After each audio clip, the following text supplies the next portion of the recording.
우리는 계속해서 인류의 구원자 되시는 아기 예수님이 실제 역사 안으로 성육신에서 어떻게 오셨는지에 대해서 한 여인을 찾아오시고 그를 설득하셔서 하나님 말씀 앞에 그가 믿음으로 아멘하며 화답하여서 그의 삶에 어떠한 놀라운 복이 이루어지는지, 하나님의 약속이 이루어지는지를 보고 있습니다. 어느 날 마리아에게 말씀이 임합니다. 보라, 내가 잉태하여 아들을 낳으리니 그 이름을 예수라 하라. 가브리엘이라는 천사장을 통해서 대언된 말씀이니까 사실 이것은 말씀을 만난 것이고 하나님을 만난 것입니다. 여러분, 하나님을 만나는 것은 여러분 삶의 최고의 축복인 줄 믿습니다. 하나님을 만나는 것은 여러분 삶의 은혜를 입은 것입니다. 이 세상 그 어떤 만남보다 복되며 인생의 완전한 전환점을 주는 것이 하나님을 만난 사람들의 특징인 것입니다. 여러분, 세상에 유명하고 대단한 사람하고 밥 한 번 먹는 것도 막 몇백만 원 그 스케줄 짜서 그렇게 먹던데요. 그거 밥 한 번 먹으면서 삶에 대한 통찰력을 얻고 지혜를 얻고자 하는데, 하물며 하나님을 만난 자들이면 어떻겠습니까? 삶이 완전히 바뀌어지게 되어 있는 것입니다. 근데 문제는 뭐냐면 하나님이 너무 크신 분이라는 거예요. 하나님을 만났는데 하나님 주시는 말씀이 보통 우리에게 떨어지는 말씀이 감당이 안 된다는 것이죠. 너무 크고 너무 위대한데 내 믿음의 작은 간장종지 같은 믿음으로는 받기가 너무 힘든 말씀이 하나님 말씀을 만난 사람들에게 부어질 때 우리 안에 작은 믿음으로 그걸 받는 것이 너무나도 힘들다는 것입니다. 이사야 55장 8절에서 9절 말씀 같이 한번 읽겠습니다. 이사야 55장 8절에서 9절 있나요? 네. 없나요? 제가 읽겠습니다. 이는 내 생각이 너희 생각과 다르며 내 길은 너희 길과 다름이니라. 여호와의 말씀이니라. 이는 하늘이 땅보다 높음같이 내 길은 너희의 길보다 높으며 내 생각은 너희의 생각보다 높음이니라. 주님의 생각은 우리랑 차원이 달라요. 그분은 역사의 주관자이시며 그분의 계획 속에 우리가 생각할 때 우리는 듣자마자 현실을 따진단 말이죠. 그러나 하나님은 우리에게 축복을 주시고자 그분의 놀라운 계획과 섭리 속에 처음과 끝을 아시고 우리에게 주시는 말씀인 거예요. 우리는 어떻습니까? 마리아처럼 이러죠. 하나님 말씀이 임하면요, 이렇게 나옵니다. 예, 주님, 처녀인 제가 어찌 남자를 알지 못하는데 아이를 뵐 수 있다고요? 이거 말이 됩니까? 제가 그 말씀 받을 수 있겠습니까? 하면서 묻는단 말이죠. 하나님 만난 것도 너무 확실하고 천사를 통해서 신비한 체험을 한 것도 확실하고 이거 부인할 수 없이 내 머리에 각인되는 하나님의 말씀인데, 문제는 뭐냐면요, 상식적으로 이해가 안 되고 또 그렇게 되면 큰일 날 것 같은 일들이 벌어지는 거예요. 여러분, 처녀의 몸에 임신이 시작되면 그 당시엔 돌 맞아 죽을 일이에요. 오늘날도 환영받지 못하는 일 아닙니까? 결혼도 안 한 처자가 10대밖에 안 된 여인이 아이를 뵌다는 사실은 세상적인 관점으로 볼 때 저주받은 것이고 비참한 인생의 시작인 겁니다. 근데 하나님은 우리 생각과 달라요. 그게 그에게 은혜를 입은 거고 그게 복되다고 말씀하시는 것입니다. 그러면 우리는 어떻습니까? 그 말씀이 믿음으로 안 와닿아요. 현실적으로 계산기 두들겨 가면서 맞춰보고 말씀을 받는 것이 아니에요. 너무 힘든 거죠. 그러나 마리아는 달랐어요. 하나님의 설득 속에 마리아가 어떻게 합니까? 믿음으로 아멘 한 것입니다. 믿음으로 아멘. 여러분, 주님이 오셔서 여러분 가운데 말씀해 주신다면 그것을 먼저 내가 믿습니다, 그렇게 되길 원합니다 하고 믿음으로 받을 수 있는 저와 여러분 되었으면 좋겠습니다. 우리의 생각과 하나님의 생각은 다르고 우리가 다 이해하거나 헤아릴 수조차 없어요. 바둑 1단에게는 보이지 않는 길이 바둑 9단에게는 보이는 거예요. 그게 길이었다고요? 바둑 9단은 널려 있는 거예요. 하나님의 길은 우리랑 달라요. 하나님이 맞다 하면 맞는 거고 그게 복이라면 복인 거예요. 그게 우리를 위한 길이에요. 우리가 가장 필요하고 나한테 당장 원하는 것보다 하나님이 우리에게 더 필요한 것을 채워주시는 분이라는 사실 여러분 기억하시기 바랍니다. 그래서 주시는 말씀이라면 현실적으로 계산하는 게 아니고 그래서 믿음을 가져야 되는 거예요. 믿습니다. 예, 주님, 주의 여정이오니 말씀대로 내게 이루어지리이다. 마리아는 말씀대로 믿었습니다. 그러자 어떤 일이 벌어집니까? 그 말씀이 자기를 장악하기 시작합니다. 여러분, 그래서 말씀을 믿고 말씀을 내가 입술로 고백해 내뱉는 것이 매우 중요합니다. 말씀을 받고 선포하는 것이 중요해요. 선포하면 그 즉시 말씀대로 내 삶에 이루어지는 것을 경험하게 될 줄 믿습니다. 이 잠언 29장 8절에 이런 말씀이 있어요. 묵시가 없으면 백성이 방자히 행하거니와. 예언이거든요. 말씀이 없으면 백성이 방자히 행한대요. 여러분, 우리는 누구나 어떠한 메시지를 듣고 그 말씀을 믿음으로 살아가는 존재들이에요. 세상의 정보를 듣고 거기에 내 행복과 내 자아가 있고 거기서 나를 찾을 수 있다는 이야기를 듣고 여기가 성공이고 여기가 진리다라고 이야기하는 걸 듣고 믿고 그걸 선포하면서 그 길을 따라가는 거예요. 그런데 말씀을 듣고 믿은 사람의 삶은 완전 달라요. 세상 정보가 아니고 세상 비진리가 아니고 주의 진리의 말씀이 나를 장악하는 삶이 되면 그 말씀이 우리를 이끌고 말씀의 놀라운 축복을 우리가 경험하게 되는 삶을 살게 되는 줄 믿습니다. 여러분 안에 이 말씀이 왜 예배 때마다 있기를 소원하고 아침 큐티 때마다 있기를 소원하고 기도하는 가운데 주께서 평강의 길로 여러분 마음에 확신을 주시는 놀라운 사인을 받아 한 걸음 한 걸음 걸어갈 수 있는 저와 여러분 되었으면 좋겠습니다. 묵시가 없으면 백성이 방자에 행하여. 여러분의 삶이 왜 방황하고 있습니까? 여러분의 삶이 왜 나는 누구고 나는 어디로 가는가에 대해서 늘 질문하고 있습니까? 매일의 삶에 묵시가 없어서 그래요. 말씀이 없어서 그래요. 말씀을 만나면 상식적으로 이해가 안 되는데 그것을 믿습니다 하고 걷다 보면 조금씩 그 길의 의미를 알고 주께서 가장 올바른 길로 나를 인도하신다는 사실들을 경험하게 될 줄 믿습니다. 마리아는 이 말씀을 받고 당장 확인하러 갔습니다. 너무 두려웠고 너무 이해가 안 됐어요. 자기가 임신했다는 사실이. 그러나 그녀는 말씀을 받았고 착한 밭의 순종으로 떨어져서 30배, 60배, 100배의 결실을 맺기 위해 믿음의 뿌리를 내리고 싶어서 엘리사벳 사촌 누나를 찾아간 거예요.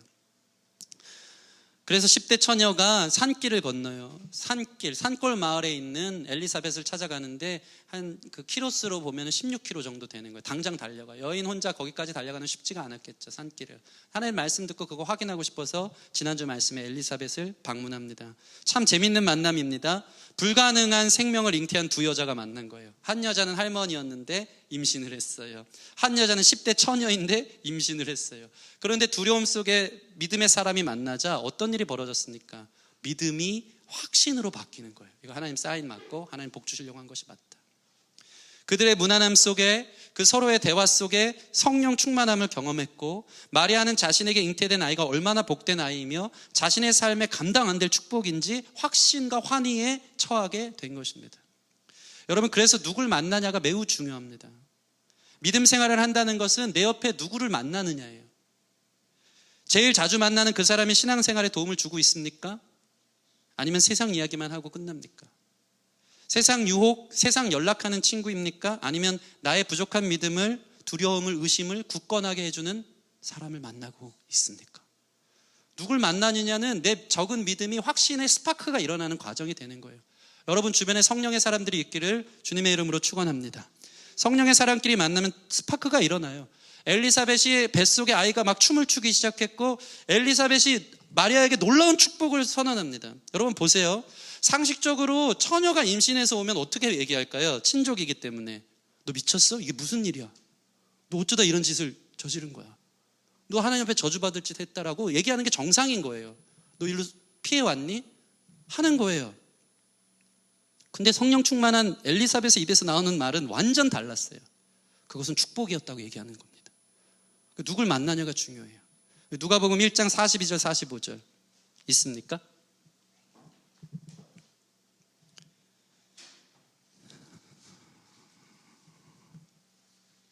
누굴 만나냐가 중요합니다. 우리 민주가 예송이를 만나서 말씀이 터졌습니다. 같이 한번 읽겠습니다. 시작. 큰 소리를 불러 이르되 여자 중에 내가 복되다. 네, 말씀이 잠시만요. 네, 42절 45절 시작. 누굴 만나냐 중요합니다. 42절 시작. 큰 소리로 불러 이르되 여자 중에 내가 복이 있으며 내 태중의 아이도 복이 있도다. 내 주의 어머니가 내게 나오니 이 어찌된 일인가. 보라, 내 문안하는 소리가 내 귀에 들릴 때에 아이가 내 복 중에서 기쁨으로 뛰놀았도다. 주께서 하신 말씀이 반드시 이루어지리라고 믿은 그 여자에게 복이 있도다. 성령 충만하지 않았으면 너 저주받아 왔지, 너 큰일, 이 못된 짓 하다 왔지 하면서 막 혼내면서 난리가 났을 거예요. 너 죽고 나 죽자고, 너 무슨 일 저질렀냐고. 근데 딱 만나자마자 성령 안에서 그것들이 해석되고 보니까 이건 하나님이 하신 일이다, 이건 저주가 아니고 축복이다, 완전히 반전의 메시지를 엘리사벳의 입에서 터져나오게 하는 것입니다.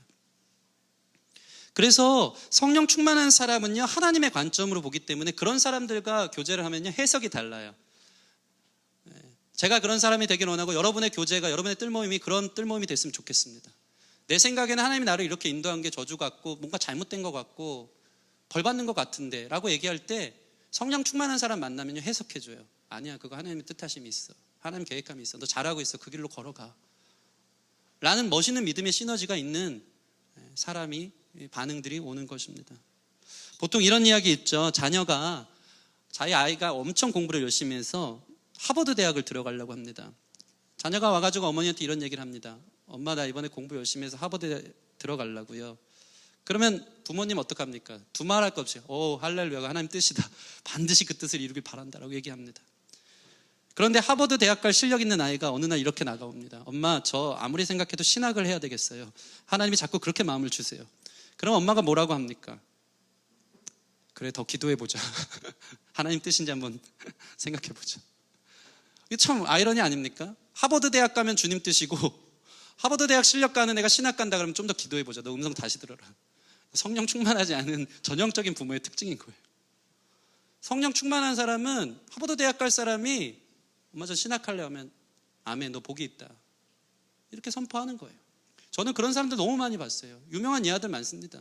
서울대에서 다 알아주는 의사가 하루아침에 선교사로, 저명하신 분들이 선교사로 그 아프리카로 가가지고 거기서 그 병 걸려가지고 평생 힘들어하고 단명하는 분들. 성령 충만한 관점으로 안 보면요, 세상적 관점으로 보면 그 사람 그냥 종교에 미쳐서 진짜 인생 망한 케이스다라고 보겠지만, 성령의 관점 안에서는 그 사람 복이 있는 겁니다. 여러분 안에 이러한 만남, 이렇게 서로를 세워주는 멋있는 문안이 우리 교회 안에 넘치기를 바랍니다. 만나서 세상 얘기만 하지 말고, 만나서 비판하고 서로 뒷담화하지 말고, 우리 교회 우리 목사님 왜 그러냐 안 하는 점 있습니다. 그런 얘기 하지 말고 성령 충만한 이야기, 그렇게 서로를 세워주고 살려줄 수 있는 우리 교회 되어지기를 소원합니다. 이제 마리아는 자신에게 허락된 이 놀라운 소식이 성령의 사람과의 만남으로 확신이 되어서 어떻게 나갑니까? 작은 믿음이 확신이 되고, 확신에서 찬양으로 놀랍게 열려지는 것을 보게 됩니다. 오늘 마리아 찬가가 그 이야기입니다. 첫 번째 찬양의 내용은 이것입니다. 46절, 오늘 보면 46절에서 48절 같이 읽겠습니다. 46절 48절 시작. 마리아가 이르되 내 영혼이 주를 찬양하며 내 마음이 하나님 내 구주를 기뻐하였음은 그의 여종의 비천함을 돌보셨음이라. 보라, 이제 후로는 만세의 날을 복이 있다 일컬으리로다. 아멘. 마리아의 첫 번째 찬양의 제목, 찬양이 터져나온 그의 영적 고백은 이것이었습니다. 내 영혼이 주를 찬양하는데, 내가 내 구주를 기뻐하는데 무엇입니까? 주께서 여종의 비천함을 돌보셨다가 그의 찬양의 첫 번째 제목입니다. 돌보다라는 것은 에피블레포라는 것인데 편애하셨다라는 뜻이에요. 주목하셨다. 나와 같은 인생 주님이 특별하게 사랑하시고, 특별하게 주목하시고, 특별하게 고려하시는 게 자기에게 경험되어지니까 찬양이 나오는 거예요. 여러분 안에 이것이 깨달아지기를 소원합니다. 찬양은요, 겸손한 자에게서 터져 나오는 거예요. 비천한 나를 돌보셨다는 게 새롭게 깨달아지는 거예요. 나와 같은 인생을 찾아오시고, 나와 같은 인생을 주목해 주시고, 나와 같은 인생을 편애해 주시는 그 은혜가 우리의 찬양의 제목이 되어지는 줄 믿습니다. 교만한 사람들은 찬양을 절대 못 불러요. 왜냐하면 자기가 높아지는 거거든요. 찬양은 주님만 높이는 거예요. 비천한 나와 같은 인생, 자기를 겸손하게 할 때 마리아의 찬가 같은 찬양이 우리 가운데 터져 나오는 것입니다. 왜 나 같은 자에게 이러한 은혜를 주시나라는 그 놀라운 고백이 저와 여러분의 삶에 날마다 있기를 바랍니다. 그것이 우리를 그럼 찬양케 하는 제목이 되는 것입니다. 그러면 안 그러고 교만한 사람은 어떻습니까? 교만한 사람들은 찬양을 못해요. 그래도 나 같은 사람 쓰셔야지, 그래도 이 정도는 되는데 하면서 늘 불평과 원망 속에 사는 사람이 되는 거예요. 하나님이 자기를 안 쓰시는데도 하나님한테 오히려 하나님 사람 보는 눈이 없네. 내가 뭘로 봐도 출중하고 능력도 있고 다 괜찮은데 왜 하나님 날 안 쓰시지 하는 거예요. 그런데 겸손한 사람은요, 나 같은 자를 하나님 쓰시다니, 그 은혜가 찬양케 하는 거예요. 저는 목회를 가만히 보니까요, 교회는요 절대 인간이 가진 능력으로 까부는 것이 아니더라고요. 제가 이걸 너무 많이 경험해요. 어깨 힘 빼야 돼요. 저라는 사람의 능력의 반석 위에 서면 한 주도 못 가요. 그러나 예수 그리스도의 능력, 나는 겸손해지고 나같이 비천한 자, 나 같은 죄인을 하나님 쓰시고자 하신 그 주님 앞에 찬양하면서 나아가는 자를 하나님은 높이시고 그러한 교회를 사용하신다는 것을 너무 많이 경험한다는 것입니다. 저는 젊었을 때는요, 가만 보니까요, 하나님 능력으로 사역하지 않고 좀 교만했던 적이 있어요. 얼굴 믿고 까불었던 적이 있습니다. 근데 그래도 앞에 서면 약간 좀 포스 있지 않습니까? 기타 하나 딱 메고 얼굴이 빛이 나고 막 로션 잘 발라가지고 올라가서 머리 좀 이렇게 세팅하고 올라가면 저는 제 능력 갖고 되는 줄 알았어요. 근데 갈수록 힘이 빠지더라고요. 그거 아니더라고요. 비천한 자, 나와 같은 자, 그런 자에게 하나님의 능력이 그릴 그림이 있는 거예요. 여러분 항상 자기 능력 아닌 겸손함으로 하나님 앞에 서서 하나님 때문에 그 능력을 힘입어 쓰임 받을 수 있는 저 여러분들이 되었으면 좋겠습니다. 그래서 하나님은 특징이 그거예요. 약한 자들을 들어 강한 자를 부끄럽게 하는 걸 너무 기뻐하세요. 자기 강하다고 한 사람 안 써요. 그래서 늘 주님은 겸손한 믿음의 사람들을 사용하십니다. 세상과 싸울 때요, 세상적 능력을 가진 사람 안 쓰고요, 세상과 늘 쫄리는 싸움을 붙이는 것을 우리 너무 많이 봅니다. 예를 들어서 다윗과 골리앗, 어떤 전쟁입니까? 체급이 다른 전쟁, 체급이 다른 MMA인 거예요. 여러분 생각해 보세요. 어디 체급 다른 헤비급과 라이트급을 어디서 매칭을 시킵니까? 절대 그렇지 않아요. 근데 하나님은 다윗과 골리앗을 붙이세요. 쫄리는 싸움인데. 왜냐하면 거기에 하나님의 능력이, 전능하심이 드러나기 때문입니다. 미디안, 이 기드온의 300용사 미디안 싸움 어떻습니까? 미디안 백성들은 모레알보다 많다고 했는데 하나님이 어떻게 하시죠? 10,000명이 착출돼서 오니까 다 떠나보내고 300명 겨우 남겨요. 얼마나 초라한 싸움인지 몰라요. 300명이 무기, 좋은 무기 들었으니까 그것도 아니에요. 너무 초라해요. 횃불에다가 항아리 들고. 미디안 그 모레알보다 많은 군대들은 다 창검 들고 있는데 그거 들고 소리치래요. 얼마나 어이없는 쫄리는 싸움입니까? 언덕에 올라가서 횃불 깨치면서 와 하래요. 그럼 이길 거다. 근데 하나님의 방법은 거기서 드러나요. 거기서 역전이 일어나는 거예요. 겸손한 사람을 통해 하나님 쓰시는 것입니다. 겸손한 마리아를 통해 하나님 일하시고 겸손했기에 그녀는 비천한 자기를 쓰신 하나님으로 인해서 찬양할 수 있었던 것입니다. 여러분 삶의 모든 부분에 겸손하길 원합니다. 하나님의 능력을 인정하길 원합니다. 내 힘으로 할 수 없음을 늘 고백하고 나같이 비천한 자를 쓰시는 주님 앞에 나를 드리면 하나님이 그런 자를 거룩하게 쓰시는 줄 믿습니다. 두 번째, 어떤 찬양을 하고 있습니까? 자기에게 허락된 상황의 축복임을 깨닫는 사람이 찬양할 수 있어요. 여러분에게 찬양의 이유가 무엇인가 세상적으로 잘 되고 내 계획대로 잘 될 때 찬양하는 게 아니라 나에게 허락된 모든 상황이 사실은 하나님의 신실하신 계획 가운데 있는 축복이었음을 깨달으면 그 상황이 어떠하든지, 밤이나 낮이나 풍요함에 있든지 광야에 있든지 하나님을 찬양하는 사람이 될 줄 믿습니다. 47절 말씀 보면 내 마음이 하나님 내 구주를 기뻐하였고 주님은 나의 구원자이심을 그가 깨달은 거예요. 48절 보시면 그의 여종의 비천함을 돌보셨음이라 이제 후로는 만세의 날을 복이 있다 일컬으리라. 여러분 이 마리아의 관점을 보세요. 지금 처녀인 자신의 배가 임신해서 세상적으로 보면은 참 저주받은 인생일 수 있는데 그는 지금 이것이 축복인 걸 깨달으니까 내가 만세의 복이 있도다라고 하나님을 찬양하기 시작하는 것입니다. 능하신 주님이 큰 일을 행하셨다고 49절 고백하고 53절 보면 줄이는 자를 좋은 것으로 배불리셨다고 완전한 역전의 하나님을 노래하고 있습니다. 그녀에게 있어서 수태고지, 임신 통보의 사실은 처음엔 감당하기 힘들고 저주에 가깝고 말도 안 되는 사건이었지만 그녀는 이것을 믿음으로 받았고 축복임을 깨닫자 내가 복이 있구나 하고 찬양이 고백되기 시작한 거예요. 여러분의 허락된 상황이 축복임을 믿는 자들은 이전에 없었던 노래의 찬양을 할 수 있는 사람이 되는 줄 믿습니다. 여러분 기도 제목이 바뀌었으면 좋겠어요. 기도 제목이 여러분 허락한 상황 가운데 이거 축복이네요, 주님 신실하십니다, 주님의 계획이 있음을 믿습니다 하고 찬양할 수 있는 저 여러분 되었으면 좋겠습니다. 뭐가 그리 많은데요, 넘어가겠습니다. 마지막 하나님을 찬양할 수 있는 이유는 뭐냐면 따라해 보겠습니다. 하나님의 신실하심 때문입니다.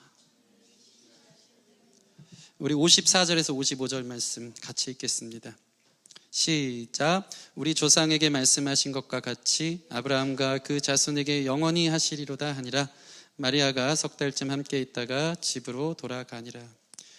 여러분 마리아의 이 찬양의 하이라이트는 바로 이것인데 우리 조상에게 말씀하신 것과 같이 아브라함과 그 자손에게 영원히 하시리로다. 54절 보면 그 종 이스라엘을 도우사 긍휼히 여기시고 기억하시되. 마리아 한 사람에게만 축복인 줄 알았는데 마리아가 찬양하다 보니까 이 축복, 내 배에서 잉태한 이 아이는 모든 인류의 구원자가 되시며 영원한 하나님 나라의 왕이 되시는 분이시라는 걸 경험하고 이것은 구약의 약속, 이 이루어지는 놀라운 하나님의 축복이었다는 것을 그는 깨닫는 거예요. 자기 개인의 기도 응답이 민족을 살리고 열방을 살린다는 사실, 신실하신 하나님의 약속을 이루기 위해 나와 같은 자를 통과해서 하나님의 뜻을 이루신다는 그 사실이 그의 찬양의 제목이 되어진다는 것입니다. 이것이 바로 무엇을 얘기하냐면 거룩한 연계성이에요. 여러분 안에서 개인적 기도의 응답, 하나님의 신실한 개인적 기도의 응답은요, 여러분 혼자만 사는 것이 아니고 여러분을 통해서 민족을 살리고 열방을 살리는 응답이 될 줄 믿습니다. 하나님을 믿는 사람에게 허락된 이 거룩한 연계성, 여러분이 사는 게 한국교회가 사는 것인 줄 믿습니다. 여러분의 기도 응답이 한국교회를 살리는 거예요. 그렇게 하나님이 인도하실 줄 믿습니다. 여러분이 주님을 제대로 만나는 것이 한국교회를 살리는 거예요. 여러분의 기도의 응답이 민족과 열방을 살리는 것입니다. 제가 예수님 제대로 만나는 게 교회가 살아나는 거예요. 민족을 살리는 거예요. 여러분 한 명 한 명 안에 있는 놀라운 찬양의 간증들의 고백들이 이 시대에 무너진 교회를 대신하여서 하나님 찾으시는 한 교회, 횃불과 같이 들어지는 그러한 교회가 되는 거예요. 여러분이 살아나기를 바랍니다. 하나님 안에서 여러분 승리하시길 바라고, 비천하고 연약하지만 하나님 신실하심을 고백하고 찬양할 때 여러분의 작은 기도 응답일지 모르지만 그것을 통해서 민족과 열방이 주님의 영광을 보게 될 줄 믿습니다. 말씀을 마치겠습니다. 오늘 이 마리아 찬가는요, 사실 누가복음을 쓰는 누가에게 있어서 멋있는 인트로 곡과 같아요. 서곡과 같은 것입니다.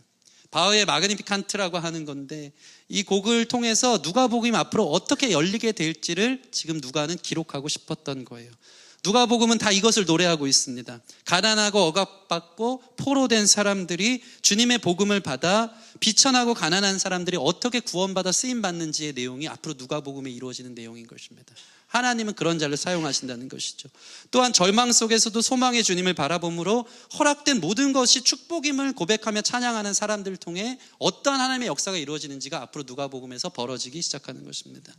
또한 믿음의 사람들을 통해 하나님의 신실한 약속이 어떻게 응답되는지를 누가는 하나씩 열거하면서 우리 가운데 보여주고 있는 것입니다.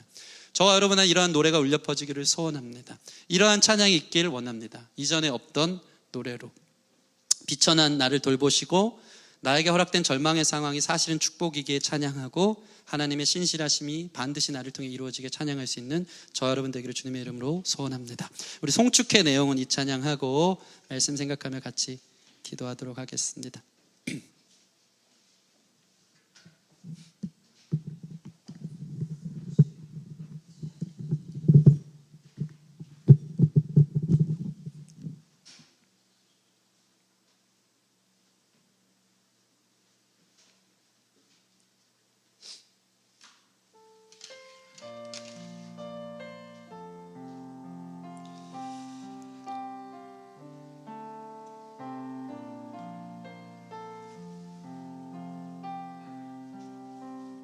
해가 뜨는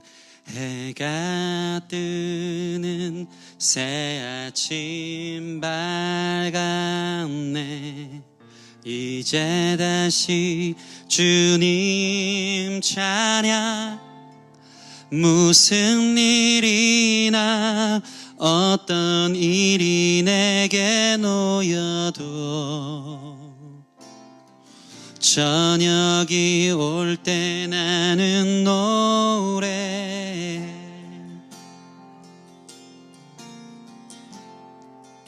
해가 뜨는 새 아침 밝았네. 이제 다시 주님 찬양. 무슨 일이나 어떤 일이 내게 놓여도 아멘. 저녁이 올 땐 나는 노래.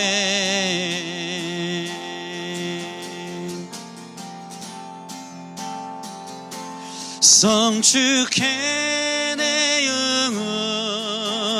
내 영혼아 거룩하신 아멘. 거룩하신 주께서 우리 삶에 큰 일을 행하실 줄 믿습니다. 이전에 없었던 노래로 나 주님을 할렐루야. 성축해 내 영혼, 성축해 내 영혼, 내 영혼아 거룩하신 이름, 이전에 없었던 노래로 나 주님을 경배해. Bless the Lord, bless the Lord, oh my soul, oh my soul, worship His holy name. Sing like never before, oh my soul, I worship you holy name. Praise the Lord, praise the Lord, oh my soul, oh my soul, worship His holy name.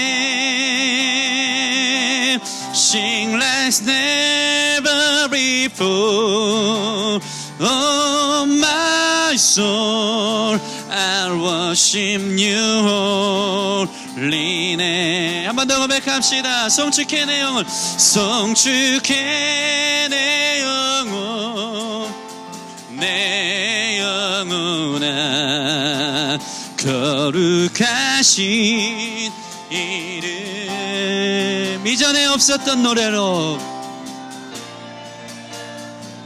아멘, 믿습니다. 노래로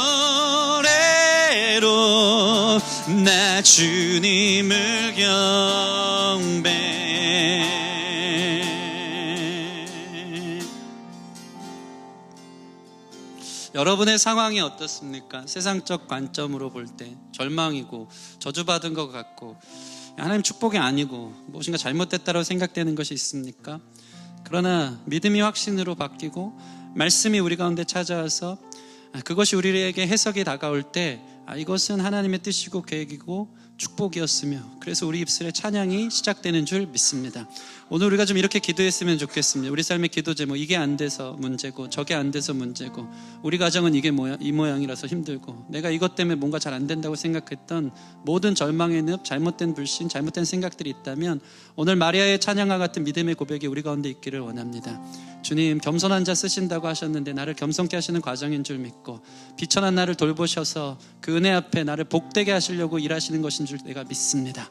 그러한 고백들이 우리 가운데 있을 줄 믿습니다. 신실한 하나님의 응답은 반드시 이루어지는 줄 믿습니다. 주께서 우리의 삶을 붙드시고 인도하시고 내가 생각한 방법 아닐지라도 주님 생각할 때 가장 온전한 방법으로 우리 삶을 인도하시기에 우리는 모든 상황 속에서 주님을 찬양하게 되는 줄 믿습니다. 그 개인의 기도의 응답은 내 타이밍이 아니어도 주님의 타이밍이 가장 절묘하고 가장 기가 막히고 가장 완전함 우리가 고백하는 찬양으로 우리가 이 시간 믿음의 고백으로 올려드렸으면 좋겠습니다. 그런 자의 기도 응답은 나를 살리고 교회를 살리고 가정을 살리고 민족과 열방을 살리는 놀라운 하나님의 거룩한 연계성 가운데 일하시는 것인 줄 주님 믿사오니 하나님, 주님의 때를 기다리며 주님을 찬양케 하여 주시옵소서. 우리 같이 그렇게 기도하며 나갔으면 좋겠습니다. 함께 기도하겠습니다. 아버지, 우리 가운데 말씀이 임합니다. 주님의 생각은 우리의 생각과 너무 다른 것 같습니다. 너무 쉽지 않습니다. 왜 나를 이 상황 가운데 두셨습니까? 왜 나에게 이러한 일을 행하셨습니까? 너무 고통스럽고 힘들고 내가 결정한 죄의 값을 당하는 것 같을 때도 얼마나 많은지 모릅니다. 그러나 주님, 불신 가운데 있었던 마리아가 아버지 엘리사벳을 만나 성령의 스파크 속에 이것은 저주가 아니고 네 태중에 복이 있도다 말씀하신 것을 믿고 찬양이 터져 나온 것처럼 우리의 모든 상황과 환경 속에서 주님을 찬양할 일들이 넘침을 발견하고 비천한 나를 향한 하나님의 뜻하심이 이루어짐을 믿고 신실하신 주님으로 인하여서 믿음으로 일어날 수 있는 우리의 찬양의 고백이 이전에 없던 고백으로 나타나기를 원합니다. 내 슬픔이 변하여 기쁨이 되고 제 대신 화관을 씌워주시고 근신 대신 찬송의 노래를 입혀주실 주님을 바라봄으로 말미암아 마리아의 창과 같은 서곡을 올려드리는 자들의 삶을 통해서 누가복음에 이어지는 놀라운 역사와 놀라운 하나님의 일하심들의 주역들이 우리가 되는 줄 믿사오니 그렇게 걸어갈 수 있는 우리 모든 믿음의 사람 될 수 있도록 인도하여 주시옵소서. 하나님, 우리는 믿음이 약합니다. 우리 상황에 처해진 모든 상황과 환경을 해석할 때 우리는 주님을 원망하게 일쓰고 무엇인가 잘못됐고 기도할 문제가 아닌 너무나도 힘든 우리를 절망에 빠뜨리는 것이라고 생각할 때가 너무나도 많이 있습니다. 그러나 하나님, 우리가 성령 안에서 재해석하고 말씀이 확신이 되기 시작하면 사실 그것이 저주가 아닌 축복인 것을 발견하게 되는 줄 믿사오니 주님 신뢰합니다, 주님 신실하십니다 라는 믿음의 고백으로 주님을 찬양할 수 있는 우리 멋있는 믿음의 사람들 될 수 있도록 인도하여 주시옵소서. 훗날 이 모든 것들이 내 안에 새 노래의 제목이 되게 할 줄 믿습니다. 그때 되지 않은 것 이제 되게 하시고 주님께서 미루시고 주님께서 역사하셔서 더 크게 영광 받으시려고, 그것이 주님의 주권이고 뜻이기에 그것을 올려드리는 자를 통해 아버지의 놀라운 축복과 은혜를 경험하게 될 줄 믿사오니 그러한 믿음의 사람들 될 수 있도록 인도하여 주시옵소서. 감사함이 예수님 이름으로 기도드립니다. 아멘.